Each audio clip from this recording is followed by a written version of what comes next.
ये दुनिया है मेरे दोस्त, यहाँ दिलों का सौदा कर लेना, लेकिन कभी अपने उसूलों का सौदा मत करना। यहाँ पे अपनी फीलिंग्स शेयर कर लेना, लेकिन कभी सपने शेयर मत करना।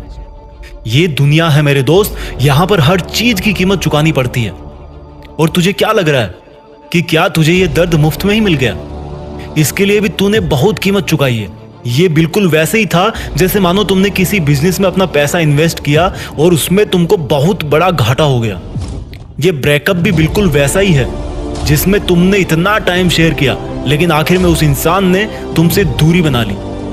अब ये बताओ, मान लो कोई बिजनेसमैन है, क्या किसी बिजनेस के चौपट होने से उसकी जिंदगी खत्म हो सकती है? उसी प्रकार से क्या किसी के इग्नोर करने पे या उसके छोड़ के जाने पे तुम्हारी जिंदगी खत्म हो सकती है? अगर तुम्हें लगता है कि तुम हार गए तो इस हार को स्वीकार करो और अपने आप को भाग्यशाली समझो कि तुमने इतनी कम उम्र में अपने आप को इतना दर्द सहने के काबिल बना लिया। और अब वक्त है जो तुमसे दूर जा चुका उससे कई गुना ज्यादा काबिल बनने का, क्योंकि जो इंसान तुमको छोड़ के चला गया है उसकी नजरों में तुम में कोई ना कोई कमी जरूर रही होगी। इस बात को समझो, तुम जरूर उसके सपनों वाला शख्स नहीं बन पाए। हालांकि उस इंसान को समझना चाहिए था कि वक्त एक जैसा नहीं होता और किसी छोटी सी गलती की वजह से तुमसे किनारा नहीं करना चाहिए था।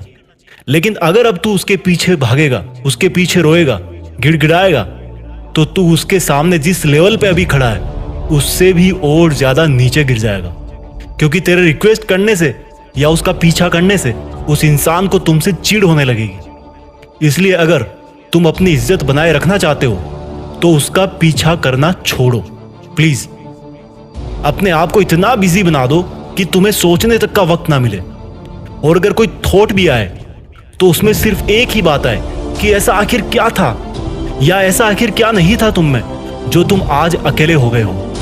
अरे अगर मैं सच कहूं ना तो तुम में भी वही सब चीजें हैं जो दुनिया के हर इंसान में है, या दूसरे शब्दों में कहूं तो तुम उस इंसान को पाना तो छोड़ो, उससे भी बेहतर इंसान अपनी जिंदगी में पा सकते हो। तुम वो सब हासिल कर सकते हो जो तुम सोचते हो और जिसकी तुम्हें जरूरत है। लेकिन इंसानों का साथ पाना चीजों से हटकर है। चीजों पे तुम हक जमा सकते हो, लेकिन लोगों को जिंदगी में लाने के लिए तुम्हें सबसे पहले अपने आप को इज्जत देनी है।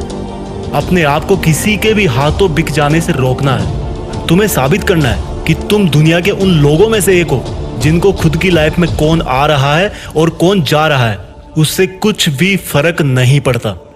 और ऐसा दिखाने का एक ही जरिया है, हर हाल में मुस्कुराना सीखो। कोई जिंदगी में आ रहा है तो हंस करके स्वागत करो, कोई जिंदगी से जा रहा है तो हंस करके विदा करो। क्योंकि अक्सर किसी से आखिरी बार कहे जाने वाले शब्द जिंदगी में बहुत बार याद आते हैं। इसलिए अपने इमोशंस या दर्द में बह करके या क्रोध में ऐसी कोई बात ना कह देना उस इंसान को कि तुम्हारी पर्सनैलिटी पे वो सपने में भी सवाल उठा पाए। जो जाना चाह रहा है आपकी लाइफ से, जो चला गया है, या जिसको सोच सोच के तुम अपनी पढ़ाई, अपना करियर दांव पे लगा रहे हो, वो इंसान अगर जिंदगी में कभी वापस मिले तो इसका भी अफसोस उसके सामने मत करना कि तुमने उसको मिस किया है। भले ही अंदर से दर्द हो, लेकिन उस दर्द की बजाय तुम्हारी आंखों से तुम्हारी ईमानदारी और मेहनत झलकनी चाहिए। अरे यार, सबका अच्छा और बुरा वक्त आता है, लेकिन मैं इतना जरूर कहूंगा कि तुम्हारा अच्छा वक्त शुरू हो गया है। यार ये बताओ, सुकून की नींद लिए तुम्हें कितने दिन हो गए? अब ना तो हमेशा गुड मॉर्निंग गुड नाइट बोलने वाली ड्यूटी है और ना ही किसी को सफाई देने की जरूरत है। अब ना तो मन में कोई गिल्टी होगी और ना ही किसी को बार बार सॉरी बोलना पड़ेगा। जैसे सितारों के आगे भी जहां है ना, उसी तरह ब्रेकअप के आगे भी जिंदगी है। संभल मेरे दोस्त। जय हिंद, वंदे मातरम।